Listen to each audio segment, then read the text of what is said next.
akata for no man nyama ye diamayen. But I don't understand what you mean by you not check me in an apartment because I am. I've never been to Ghana. I want to go to Ghana. You want to go to Ghana? Mm-hmm. Yeah. Why do you want to go to Ghana? I love seeing hang out with more people and go out a lot. Enjoy life, make connections, socialize with the people who are in. So an African man booked an Airbnb in the United States. During the day that he wanted to go and do what? Access the place, they denied him. Why did they deny him? Because he's black. Because he's black, just that. And also I have other foreigners sharing their experiences living in Africa, Ghana, and also some white people that have been living here just sharing their experiences. But they are denying us in their countries. Don't forget to like, don't forget to subscribe. Let's go into the video, watch, come back and talk. So in the background, there's an apartment right here called Cosmo 440. I came to Jersey. I booked Airbnb in this building.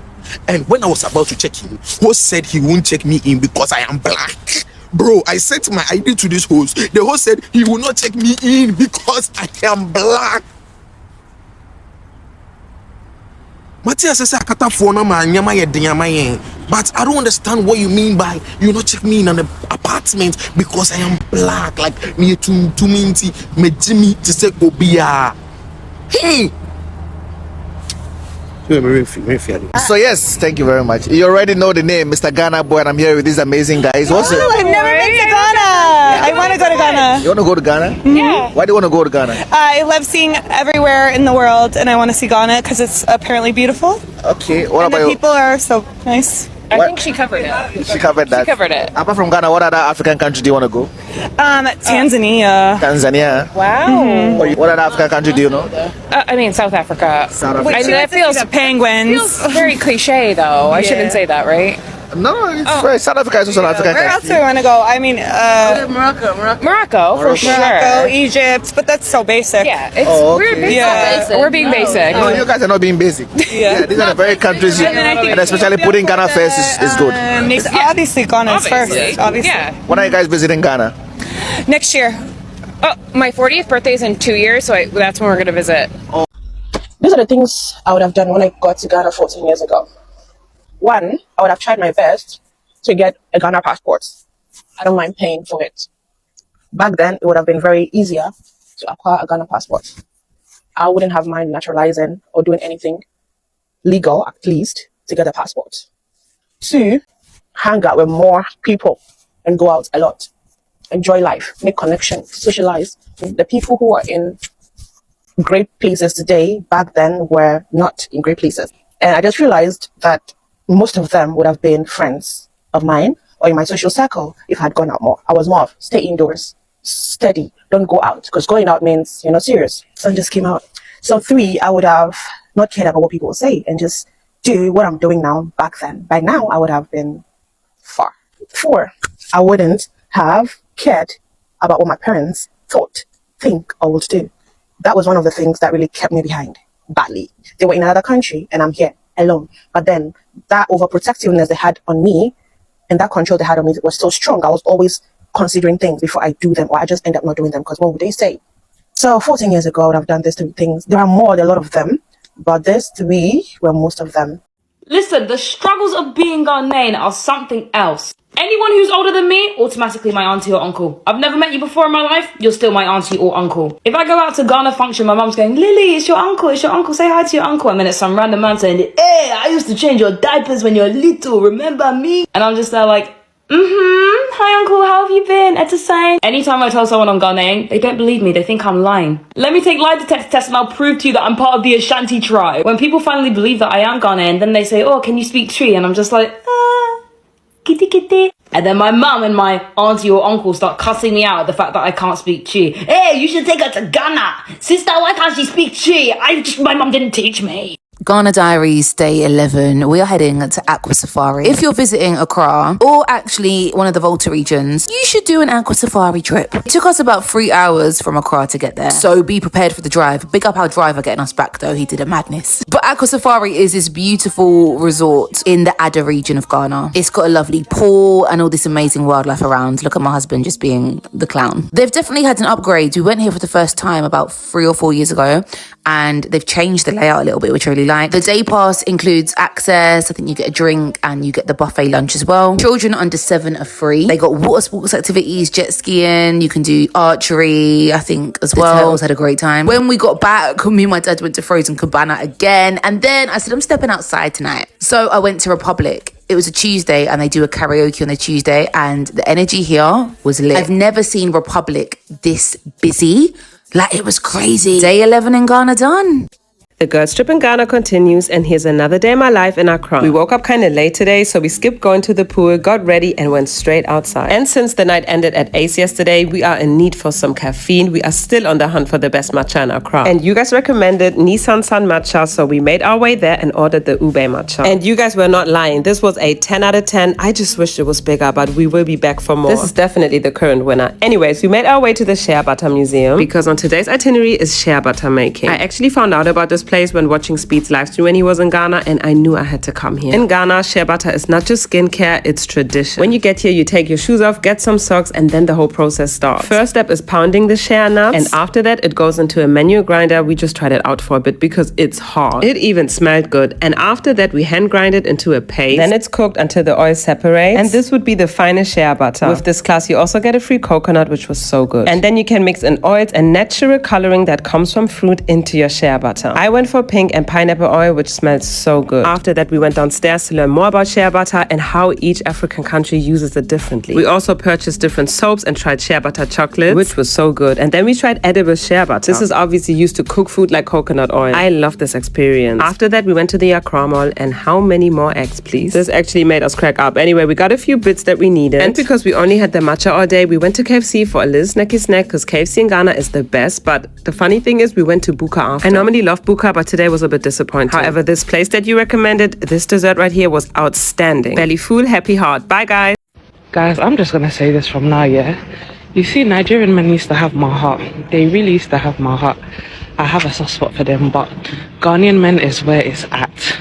Ghanaian men, don't get me wrong, there's the occasional stingy short tingos that will come and mess you about, but Ghanaian men, chef's kiss, my God. My goodness. What are some of the cultural shocks you've been having if you compare Ghana and Equatorial Guinea? Oh, funeral. Ghanaian people really like funeral. we like funeral. Have you been to a Ghanaian funeral before? No. But how did you know we like funeral? Because my friends all the time I have funeral for 3 days, 1 week. Just funeral. But how is it like in Equatorial Guinea? In my country, like if people die today, the funeral is tomorrow, like 1 day. But no, wait. Is it Muslims? Because I learned Muslims, they do it instantly. Even in Ghana, we do that. No, in my country, it's not like that. Everybody, when you die, is tomorrow. Depend of the money your family have, but it's not like here in Ghana. You have to prepare what. So you guys don't really have like a function, like a ceremony for it? We have it. I mean, Ghanaian people really have funeral like. Yeah, it's big. It's huge. Yes. Like we invest in it. Yes. Like here in Ghana, funeral is more than marriage.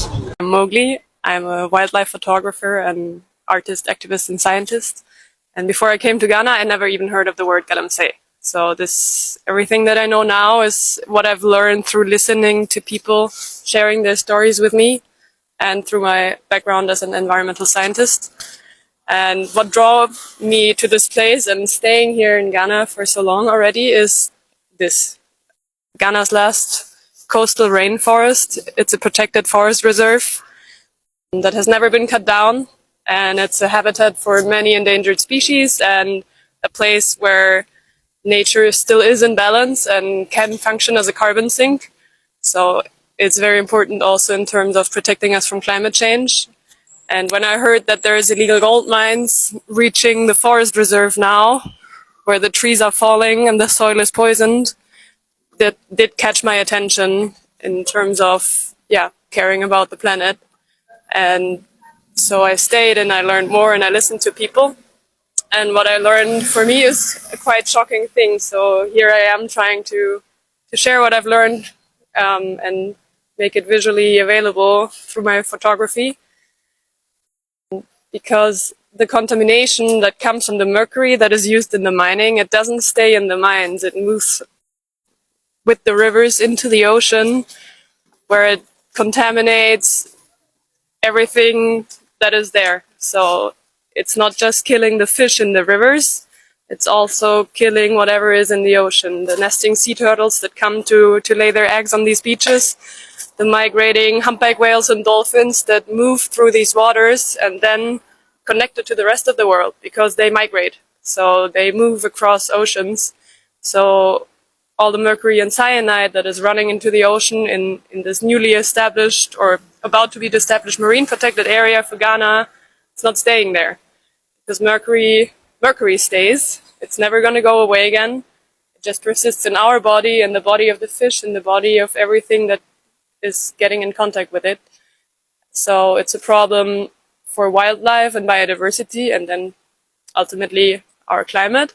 And for us, if we consume the fish, if we eat the cassava, the cabbage, the cocoa, whatever, food crops also accumulate the mercury. So this is something that I think is an information that everybody should know, because it's about food security on a local scale, but it also impacts the entire planet and ecosystems in ways that we don't even understand, because even scientists don't fully understand how everything is connected. So this is something that is a big impact, not just on a local scale, but also on a global scale. And it's just a reality that is shared between every human and every animal and every plant, because in the end, we're all just one and we're connected. So this is something that I'm trying to share with my photography. What country has the most beautiful girls? It's gotta be Ghana. Definitely Ghana. Ghana, bro, Ghana. Italy and Ghana. Yeah, it has to be Ghana. Ghana. It's gotta be Ghana. Ghana, I'd have to say. Gotta be Ghana, Ghana. How much they pay una? They don't pay this one. They don't pay that guy with the ask us all of them be Ghana or not. How much they pay una? How much they robbing a pound for the youth? On the Ghana, you see Ghana. No, Ghana mean they cut top 5, top 10 most beautiful girls. Ghana come out for the list. They don't come outside. Only waiting you go talk for Ghana. Say Ghana will make the Ghanaian. But beauty they don't get that foul. How the Ghanaian should better good? The Ghanaian me they will get this smell. They be like garlic.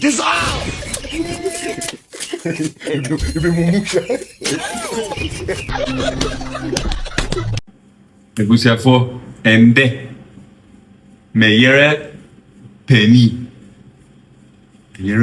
o meyere penny o hema efia Cindy wa serve me fie die aduane papa hwe body ampesie pear contomre ayetrin kusia mre mededina I'll grow from Nyezio. It's a then I got to him.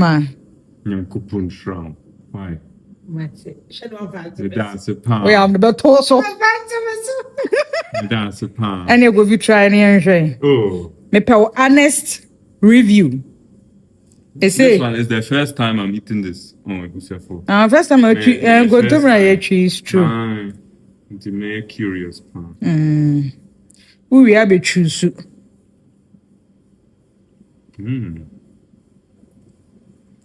It's the same. It won't be the last time. It won't be the last time. The because I choose between try tie. Because I choose between me Mediane no hema aduane I will choose here. She no any mistake. Where choose there?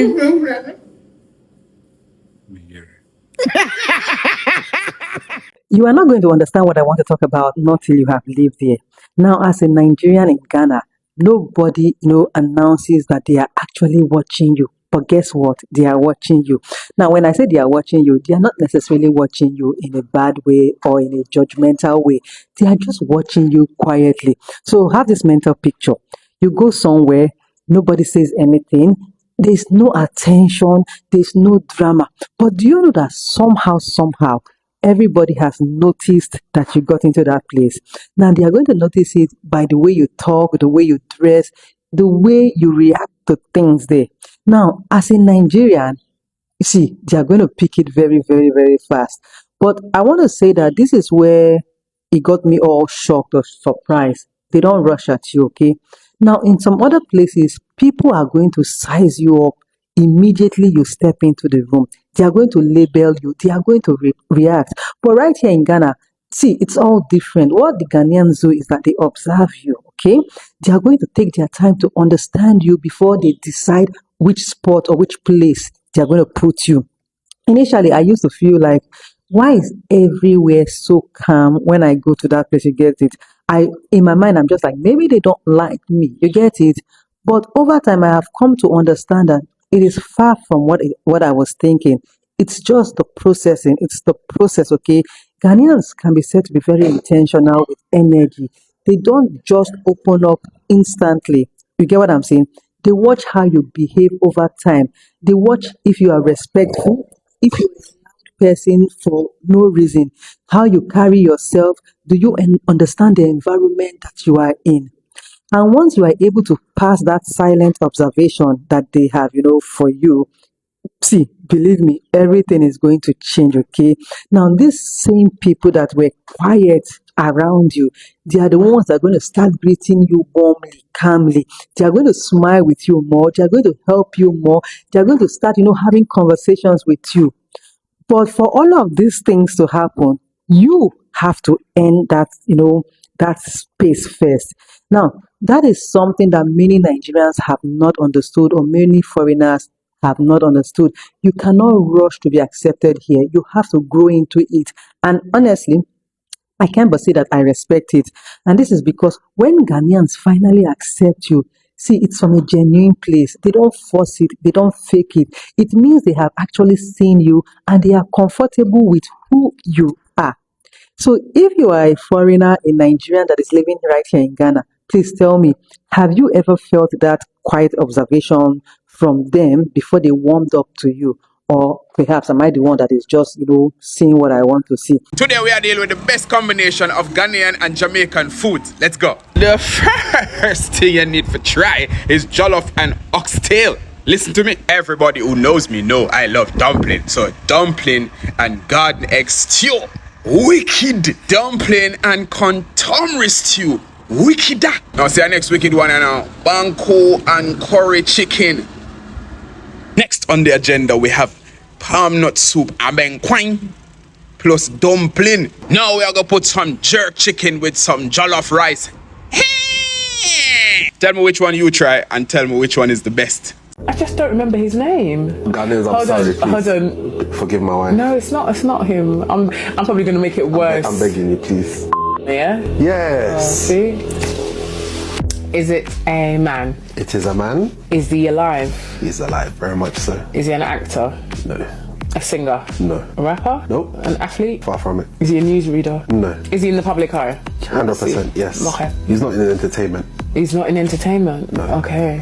I know him, yeah? You know him, 100%. And if you don't, you need to spank you because you should know. Spank me, yeah? Yes. Is he old? Define old. Over the age of 60? I don't know, between 60 and 80. Is he American? No. Is he in the UK? No.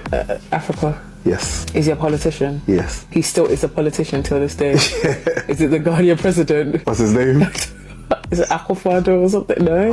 That was the old one. Oh, no. What's this one? Bad, I don't remember his name, this one. His what? You need to It's a spanking. Fam, you know the Ghanaians is going to get onto you. Oh, they should get onto me. I just don't remember his name. Wow. It's not like I don't know it. I physically don't remember his name. I've forgotten. Maybe I should cut this one out. Don't cut it out. Let them come and get me. They should come and fight me. They should come and fight me. Ooh. Ghanaians, I'm sorry, please. Hold on. Forgive my wife. No, it's not him. I'm probably going to make it worse. I'm begging you, please. Mahama, yeah? Yes. See? Hello my friends, I am Josie, 19 years old from Germany, and I am volunteering in a maternity unit in Ghana for 3 months. So if you're interested in volunteering and going abroad, please stay tuned. I'm trying to answer all of the questions and tell you about my days as a volunteer on this channel. So Sorry that I didn't post in 3 days this time because I have a good reason. I got really sick. So, 1, I didn't do much to tell you guys about it, and 2, I was just not feeling like it. So, I'm gonna go through my days that you have missed and tell you about it. So, on the first day that I didn't post a video on, I went to work. I already felt a little like this. I had a sore throat when I woke up, but I was like, it's fine, it's just from the AC probably. So I went to work, and it was a good day, but also pretty boring, I'd say. So after work, I got home, I relaxed a little, I think I ate something, and then I went to a program with Mary in Accra because she invited me to watch, like, basically we went to the University of Ghana, and the performing arts students showed their like progress of like plays they are working on. So we had like a couple of plays they were showing, and that was really funny. I loved it. It was weird though because yes, it was like a university play, but still I expected a little more theatre etiquette. For example, there were people laughing all the time in not funny scenes, obviously. Phones, ringtones, people screaming at the players on the stage, and I was like, not my thing, actually. But as I said, I was already feeling sick that day, so it didn't stay long. We just got home. It was a long way actually because traffic was crazy. And then I went to bed. Second day, I stayed at home for the first day. Couldn't go to work. Hate myself for it. But I stayed at home. I took all the medication that I had. I got honey to treat myself because I had like a sinus infection kind of thing, because on the flight I couldn't put my ears right. You know, and there's pressure on, you get what I mean. And then worsened, so now it was in the nose and everything. But I got rid of that. And I stayed at home, didn't do much, just watched the Real Madrid match.